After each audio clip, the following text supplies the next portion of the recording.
आज इस वीडियो में हम जानेंगे दशहरा का संबंध किससे है, दशहरा क्यों मनाया जाता है। इस टॉपिक इससे प्राचीन इतिहास में इसे कैसे देखा जाता है, इस चीज़ को इस वीडियो के माध्यम से समझेंगे।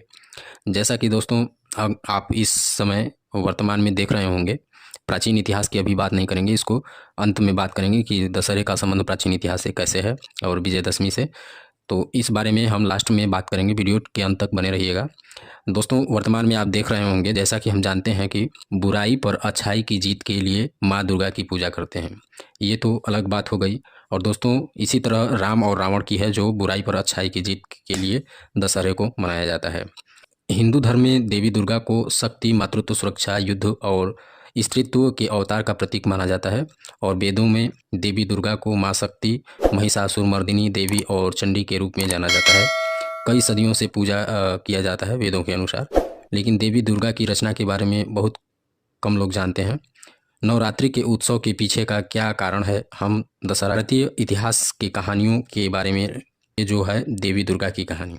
आइए वीडियो आरंभ करते हैं, वीडियो के अंत तक बने रहिए। माँ दुर्गा की इतिहास के बारे में आज जानेंगे। कौन थी दुर्गा, कहाँ से इसकी उत्पत्ति हुई। हिंदू वेद पुराणों के हिसाब से जानते हैं कि दशहरा मनाते क्यों हैं। माँ दुर्गा के बारे में पहले समझते हैं। हिसाब से माँ दुर्गा को 3 देवताओं की ऊर्जा से उत्पन्न की जाने वाली स्त्री, जिसका कारण था उत्पन्न करने का महिषासुर नाम का राक्षस, जो सभी जीव जंतु, मनुष्य, देवी देवता उसके आतंक से बहुत भयभीत थे, बहुत परेशान थे। पुराणों के हिसाब से महिषासुर ब्रह्मा जी का घोर तपस्या करता है और उन्हें प्रसन्न करके उनके आशीर्वाद से बलशाली और मृत्यु का वरदान पा लेता है।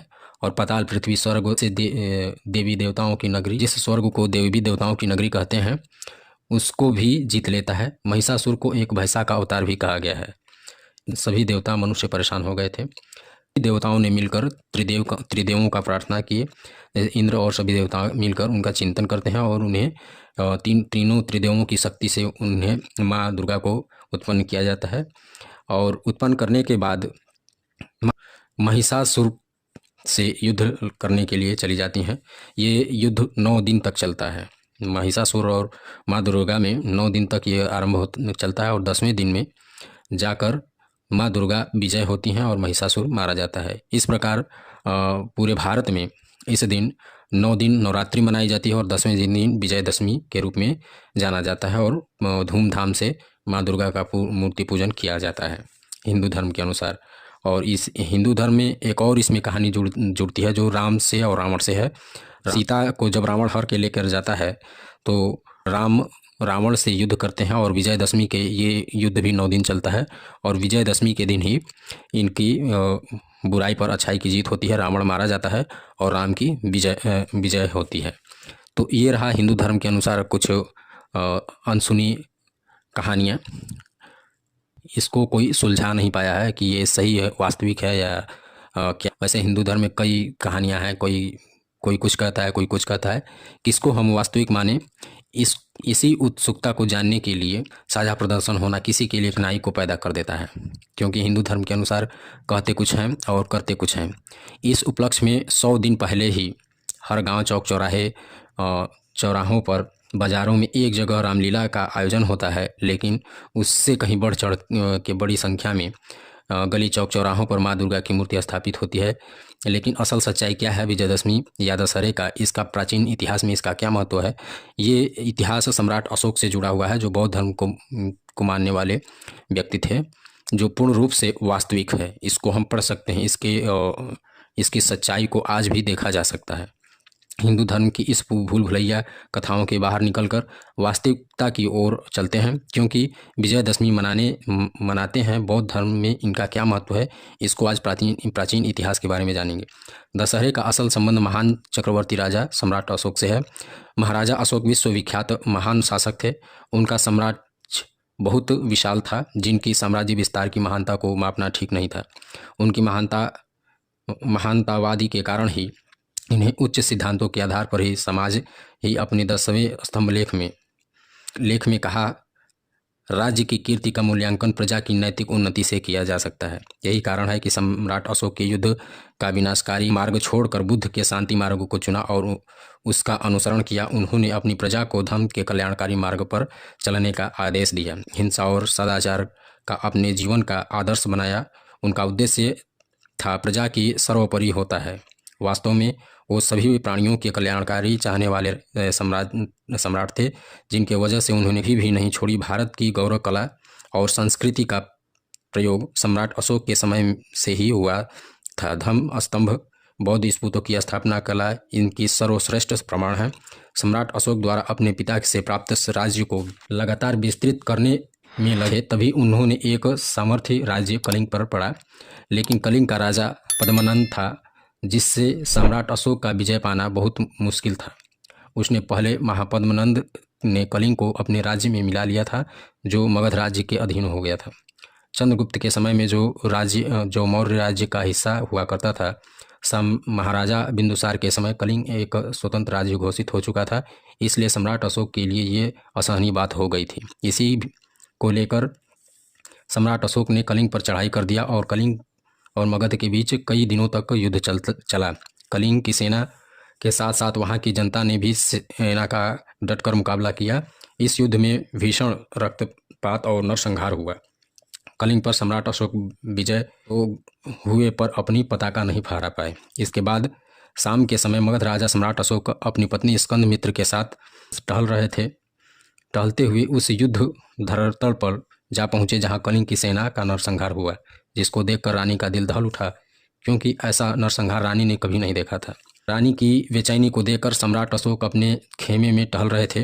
वे बहुत परेशान थे। खिड़की के बाहर उन्होंने देखा कि एक बच्चा, जिसका सिर मुड़ा हुआ, कसाई वस्त्र धारण किए हुए था, उसके हाथ में काले रंग का भिक्षा पात्र था। उसे देखकर सम्राट अशोक उसे बुलाने को कहा और बुलाकर अशोक ने 3 बार पंचांग प्रमाण किए और आसन पर बैठ गए। उस बालक से सम्राट अशोक ने अपना परिचय पूछा तो श्रवण ने जवाब दिया, सम्राट अशोक, मैं आपको भली भांति जानता हूँ। मेरा नाम निवृत्त कुमार है और मेरा पूरा संसार मेरा निवास है।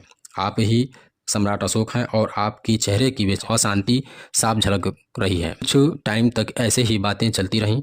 उस बालक के उद्देश्य सुनकर सम्राट अशोक बौद्ध धर्म की शिक्षा लेने का प्रण लिया और युद्ध के नगाड़े को फोड़ देते हैं, धनुष और तलवार को फेंक देते हैं और घोषणा करते हैं कि आज से युद्ध नहीं करूँगा और ना ही युद्ध के नगाड़े बजेंगे।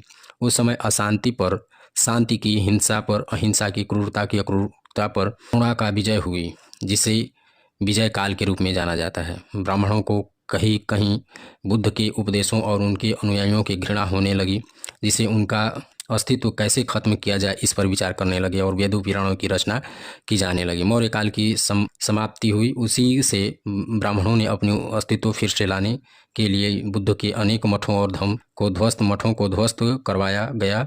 बुद्ध के उपासकों अनुयायियों को मारा गया, जिससे बौद्ध धर्म का अस्तित्व पूरे भारत में खत्म करने का प्रयास किया गया। और आज बुद्ध धर्म को मानने वाले विदेशों में तो हैं, पर भारत में इसकी संख्या ना के बराबर है। वर्तमान की स्थिति देखकर हमारी मानसिकता को बदल ही गई है और हम अपनी इतिहास को पूर्ण रूप से भूल चुके हैं, जो हम विजय काल को ऐसा ही समझते हैं जैसा कि आज प्रचलन है।